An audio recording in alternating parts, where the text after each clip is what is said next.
protect the innocent. Fatima Cigarettes, best of all long cigarettes, brings you Dragnet.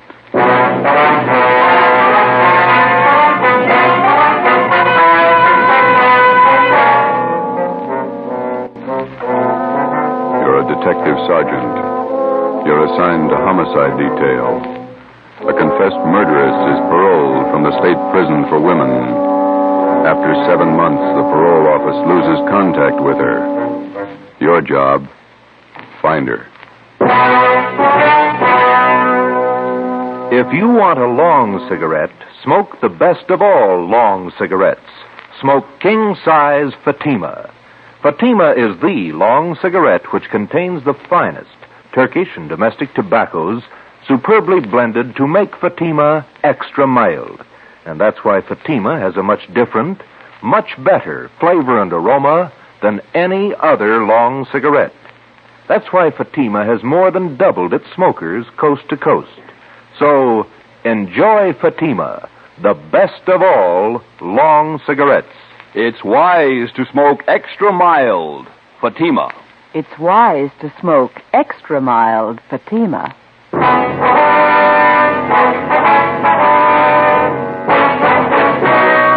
Dragnet, the documented drama of an actual crime. For the next 30 minutes, in cooperation with the Los Angeles Police Department, you will travel step by step on the side of the law through an actual case from official police files. From beginning to end, from crime to punishment, Dragnet is the story of your police force in action. It was Thursday, March 9th. It was foggy in Los Angeles. We were working a day watch out of homicide detail. My partner's Ben Romero. The boss is Thad Brown, chief of detectives. My name's Friday. We were on our way back from the state building, and it was 2:45 p.m. when we got to the city hall, room 29. Handwriting analysis. Want to have a seat, Fred? Okay, thanks. I'll see if Don's around. Maybe in the back room. All right. Don Myers. Don, you here? Yeah, come in just a minute. Oh, hi, Ben.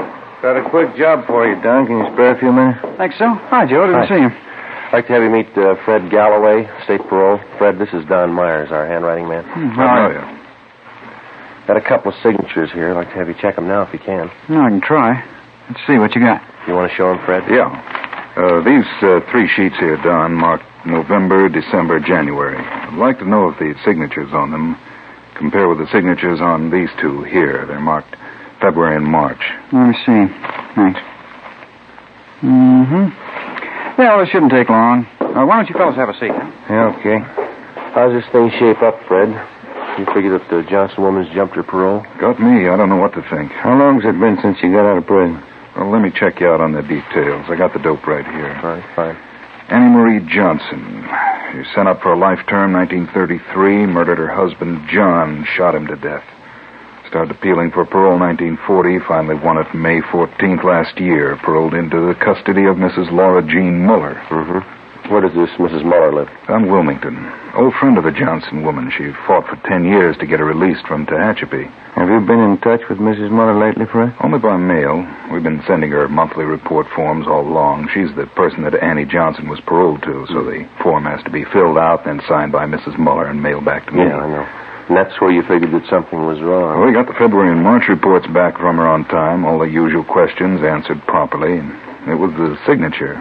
Writing didn't look like Mrs. Muller's at all. You think the Johnson woman is faking the signature? Maybe. Tried to contact the Muller house 6 times the past couple of days. Nobody home. There you go, man. You got it? Yeah. Let me see. These 3 here, November, December, January, they were signed by the same person. Yeah. Signatures on the February and March reports. They're pretty bad imitations. One person signed these 2. Another person signed these. No match at all. Well, then the signatures on the last 2 reports were forged. I'd say so. She went up for murder. That's your department. You want to run it down? Sure. What's it add up to? Could be a lot of things. Could be nothing. Annie Johnson ought to know. Ben and I checked out of the office and drove down to Wilmington. We located the home of Mr. and Mrs. Joseph Muller on Seaboard Drive, just off Anaheim Street. It was an old-fashioned 2-story house set back on a big corner lot along with plenty of shrubbery. was a faded gray with lots of Victorian gingerbread hung all over it. Fancy carved gables, carriage driveway with hitching posts, and pieces of thick colored glass set in some kind of a design in the window of the front door. Out in the harbor beyond Terminal Islands, you could hear the foghorns.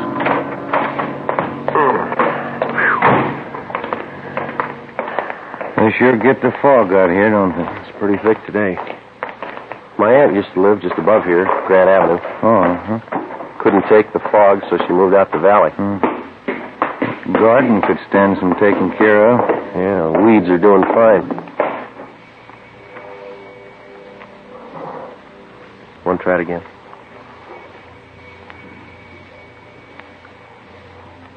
What do you think?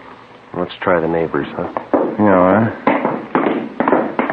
That house across the street must be somebody there. I saw a woman shaking a dust mop out the window when we drove up. All right.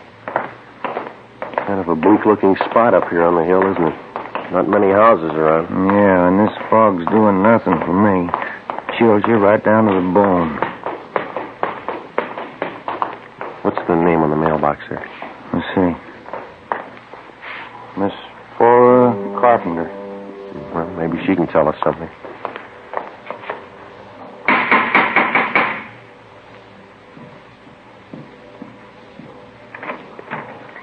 Are you the sewing machine man? No, ma'am. We're police officers. Like to ask you a few questions. Oh, I'm sorry. I thought you came about my finger. No, ma'am. I can't do any more work on my pleasant skirt until the machine's fixed. And it has to be done by Saturday. Our folk dancing group's having a big jamboree Saturday night. Will you step inside? Thank you. This is Sergeant Romero. My name's Friday. Oh, how do you do? Fog's so refreshing, isn't it? Very vitalizing. Yes, ma'am. Are you acquainted with Mr. and Mrs. Muller across the street, Miss Carpenter? The Muellers? Yes, I've known them for years. And they have an Annie Johnson living with them? Yes, one of my very good friends. She's employed as a housemaid for the Mullers, is that right? Well, I guess you could call it that. Actually, she's more of a companion to Mrs. Mueller since poor Mr. Mueller got sick. What's his trouble? His mind. Poor man just lost his senses. He's at the state hospital at Norwalk. Mm-hmm. When did they send him there? Let me see. This is March. Must have been last November. Yes, became violent. Do you know where Mrs. Muller is now? In the sanitarium out near Pasadena. Not well at all. And Annie Johnson, is she still living at the Muller's house across the street? Oh, yes. She went downtown to do some shopping today. Did she say when she'd be back? Well, no, she didn't, but we have a meeting of our book appreciation club at 8:30 tonight here at my house, and I certainly don't think she'd miss the meeting. I see. Miss Carpenter, do you happen to know the name of the sanitarium where Miss Muller's staying? Garraway's. That's what Annie told me. Garraway's Rest Home out by Pasadena. Mm-hmm. Have any of the neighbors been out to visit her? Well, no, we haven't.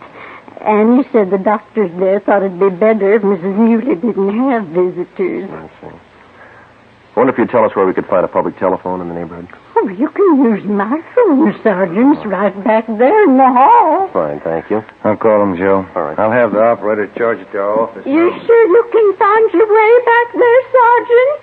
It's right under General Pershing's picture. Yes, ma'am. No trouble. I was just thinking, Sergeant Friday. Yes, ma'am. Would you know anything about repairing sewing machines? No, I'm afraid not. Oh. Well, Fluffy, there you are. This is Anna Johnson's cat, Sergeant. Isn't he simply gorgeous? Look at that fur. Yes, ma'am. It's nice. Genuine Persian. Annie brought him with her when she came to live with the Muellers. Did Mrs. Johnson and Mrs. Muller always seem to get along fairly well together to you? I mean, no arguments? Oh, my, no. Annie's the easiest person in the world to get along with. All us girls in the neighborhood just adore her. Joe. Did you talk to sanitarium? Yeah, I double-checked the name. Yeah? Mrs. Muller's not there. They never heard of her. Ben and I left and interviewed some of the other people in the neighborhood. They all had the same high opinion of Annie Johnson as Miss Carpenter did. They all had the impression that Mrs. Muller was under doctor's care at the Garraway Rest Home in Pasadena. Annie Johnson told them so.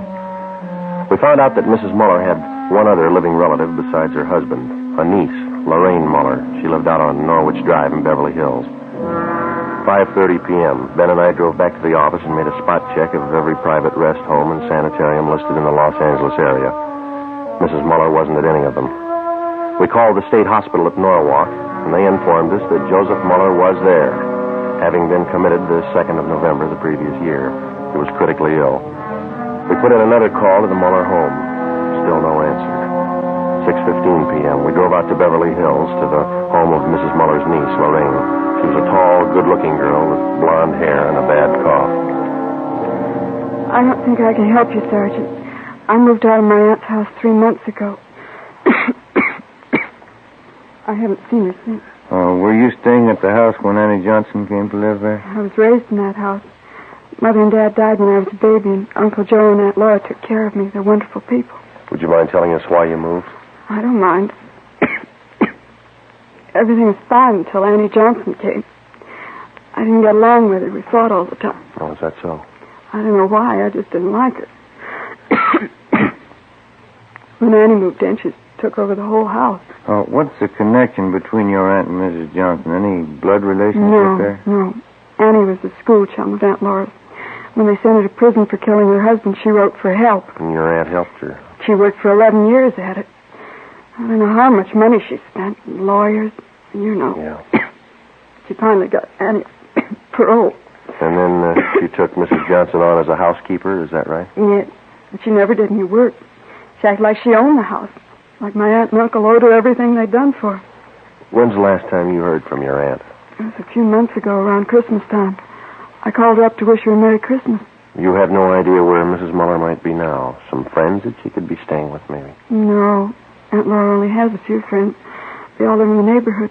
She's not in the habit of going off without telling anyone, is she? No, never anything like that. I don't understand her. Something must be wrong. Annie, do you think she's done something? Do you? No, she couldn't have. She owes everything to Aunt Laura. Her freedom, a good home, nice clothes, money. Everything my aunt could give her. Some people are like that. If it's free, they never get too much. Before we left Lorraine Muller's house, we got the name of her aunt's lawyer. We had dinner at a lunch counter on La Cienega, and then we drove back to Wilmington to the Muller house. Lights were burning in the front windows. The fog was thick now.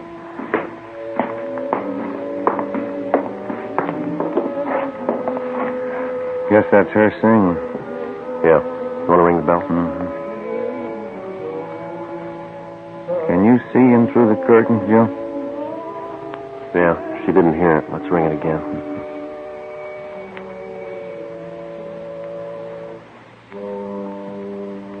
There, here she comes.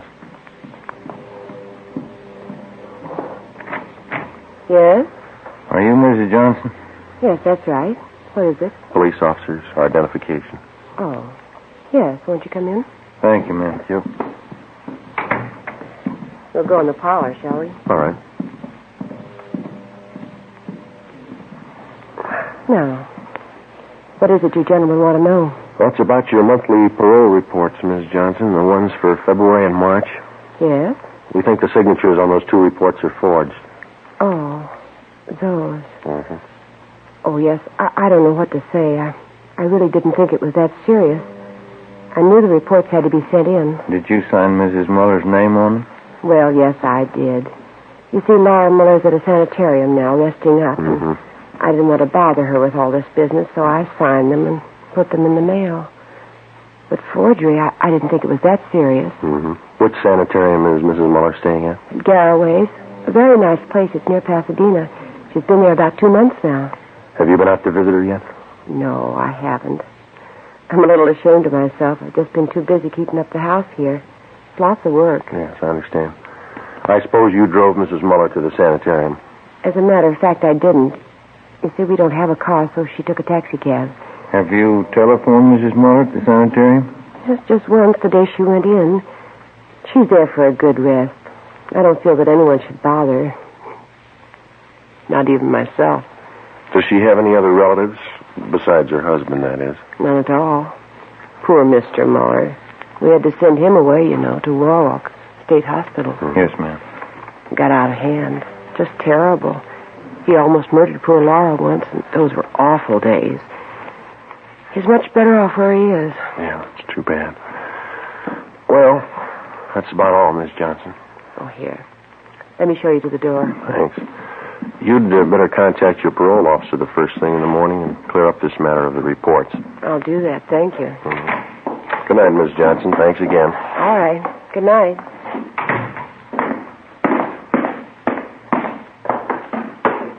What time you got? 20 minutes after 8.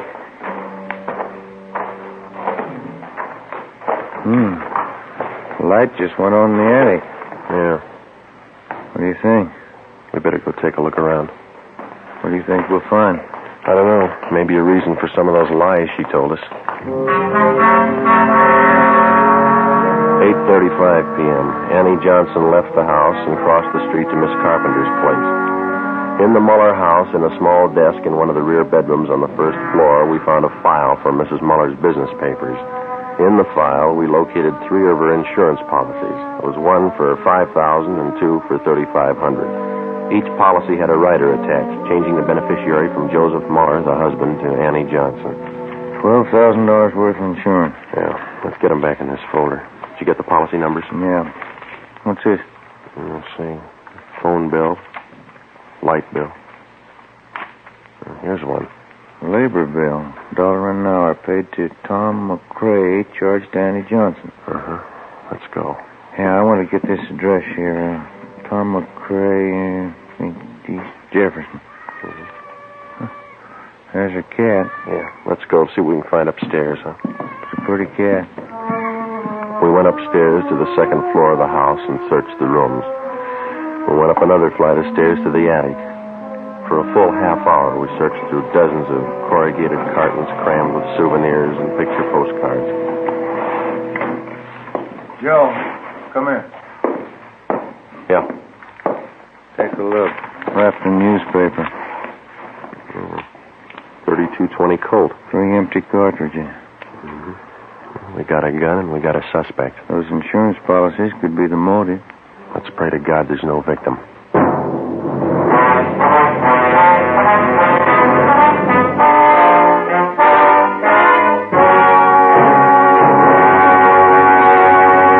You are listening to Dragnet for the step-by-step solution to an actual police case. Here, step by step, are the reasons why Fatima has more than doubled its smokers from coast to coast. Step 1. The name Fatima has always stood for the best in cigarette quality. Step 2. Long cigarette smokers discover Fatima has a much different, much better flavor and aroma. Step 3. Long cigarette smokers find Fatima extra mild. Fatima is the long cigarette which contains the finest Turkish and domestic tobaccos superbly blended to make Fatima extra mild. And that's why more and more smokers every day agree It's wise to smoke extra mild Fatima. It's wise to smoke extra mild Fatima. yes, the name Fatima on that golden yellow package is your insurance of an extra mild smoke. So enjoy king-size Fatima, the best of all long cigarettes. 10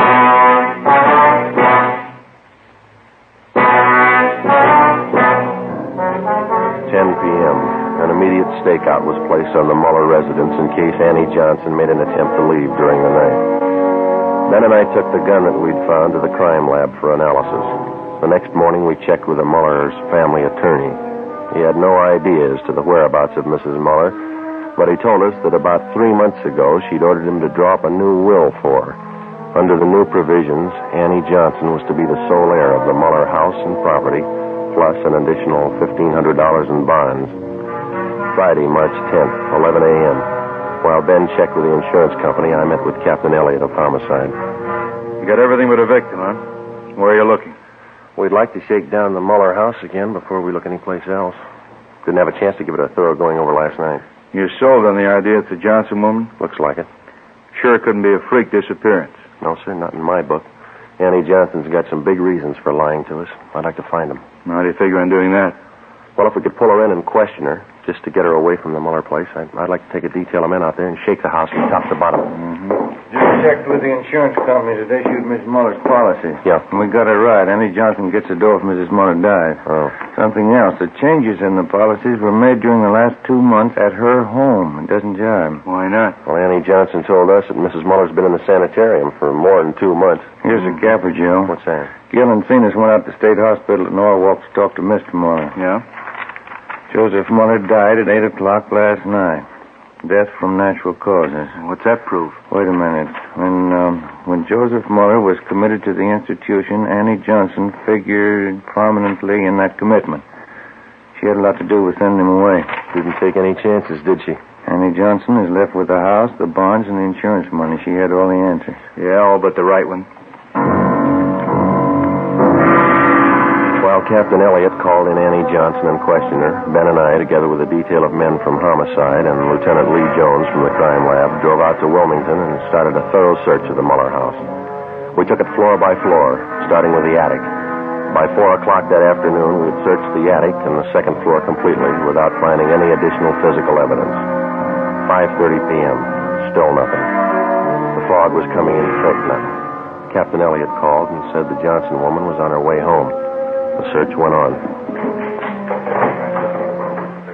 Anyone check the cellar yet? Let's give it a look, huh? Okay. Joe, come on down. Lee's with me. We're checking some stains. What do you got, Lee? Picked up this line of stains here, Joe. They run down from the top of the stairs. Pretty faint. Let me see. Mm-hmm. Try a few drops of benzodine, see what happens. Okay.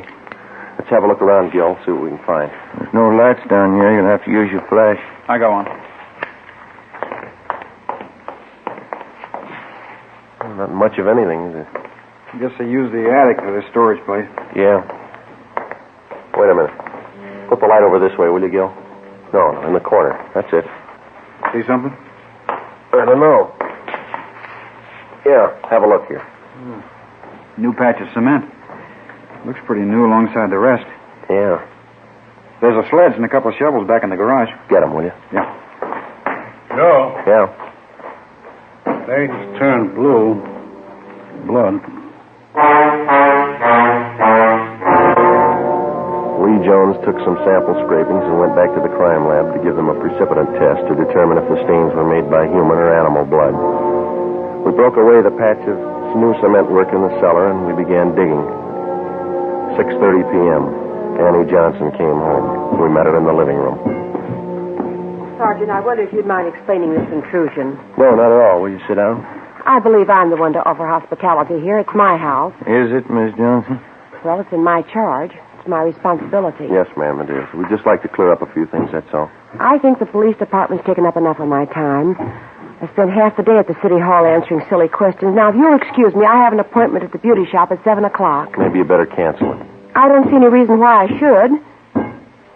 What is that noise? Coming from the cellar. Someone's down there. They're police officers, Miss Johnson. We're searching the house. Searching this house? With whose permission? Maybe they didn't make it clear to you downtown. We've got a good reason to believe that a crime's been committed. Why? Mrs. Muller. She's missing. I told your Captain Elliott this afternoon. Laura could have left the sanitarium. She might have gone east to visit some friends in Cincinnati, I think.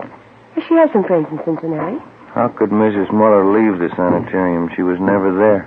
Maybe she didn't stay at Garraway's. Could have been another rest home. But she said you phoned her at Garraway's. You said you talked to her there. Those men downstairs, they're going to dig up the whole house? I'll try. This bill, Mrs. Johnson, would you mind telling us what it was for? Well, there's a section of the cellar floor. It's never been cemented. I decided to have it done while Laura was away. The men are digging it up, Miss Johnson. Well, why are they digging it up? What right have they? Investigation. We'll see that the cement work is redone when we're finished. Well, this is impossible. I forbid it. This house is my responsibility. No need to worry. Everything will be left exactly the way it was. We'll leave the house just as soon as the men are finished. Oh. Well, then perhaps I can keep my appointment with the hairdresser. I won't be long. Should be back around 9. I'm sorry. I think you better stay. But I've told you everything I know. Did you kill Laura Muller? Did I kill... I can't take any more of this. Why would I want to kill Laura? She's done everything for me. She's given me new life. Did you kill her? Why, no, of course I didn't kill her. No, and there's no need to be upset. Oh, my nerves. I got to have something. Glass of sherry. Yes. Dickie, how long is it going to take them? That all depends, ma'am. There's no reason for this. You don't know that anything's happened to Laura. That's right. Laura's the best friend I have in the world. 11 years. That's how long she fought to make them let me out of prison. She's the only one who believed in me. Yes, ma'am. She is. She's given me everything. She wants me to have everything. Everything I want. I wouldn't have a reason for killing her. Why, my clothes, my home here, money. They're all Laura's. She's given them to me. Would you like a glass of sherry, Sergeant Friday? No, thanks. You know, Laura was much older than I, Sergeant. She could have taken her own life. She didn't have much to live for. Old and sick. But I got everything to live for. Laura used to tell me that. So she gave me everything. Laura was much older than I. Would you care for a glass of sherry, Sergeant Romero? No, thank you. This whole thing's so silly. Laura's away on a trip. She's much older than I am, you know. I'm 38. You wouldn't take me for a woman 38 years old, would you, Sergeant? No, ma'am. I know I'm not really young anymore, but I'm still attractive, don't you think? A lot of men prefer mature women. Women with experience, background. I'd know how to take care of a man.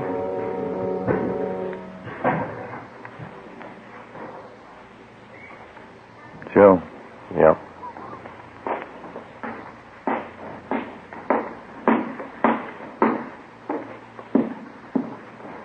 Joe, come here, my way. Yeah. We found her.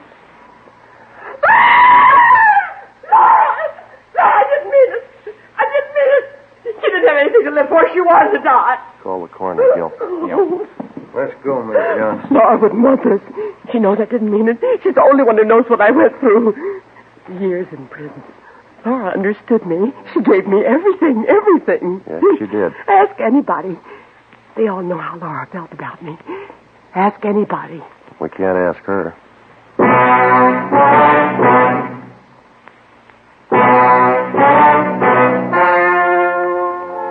The story you have just heard was true. Only the names were changed to protect the innocent. On July 14th, trial was held in Superior Court, City and County of Los Angeles, State of California. In a moment, the results of that trial. It's amazing how many long cigarette smokers are changing to Fatima. Here is the actual report. From coast to coast, king-size Fatima has more than doubled its smokers. Yes, more and more smokers every day are discovering that Fatima is the best of all long cigarettes. Long cigarette smokers find Fatima has a much different, much better flavor and aroma. Long cigarette smokers find that Fatima is extra mild because it's the long cigarette which contains the finest Turkish and domestic tobaccos superbly blended to make it extra mild. So enjoy extra mild Fatima. Best of all long cigarettes. It's wise to smoke extra mild Fatima. It's wise to smoke extra mild Fatima.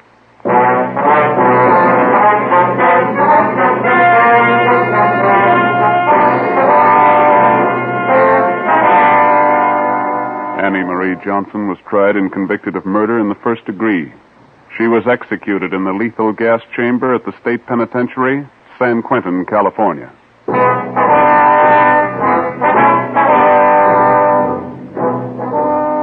You have just heard Dragnet, authentic cases from official files. Technical advice for Dragnet comes from the Office of Chief of Police W.A. Wharton, Los Angeles Police Department. Dragnet wishes to thank the editors of Radio Television Life magazine. They have judged Dragnet the outstanding new program of the past radio season. Fatima Cigarettes, the best of all long cigarettes, has brought you Dragnet from Los Angeles.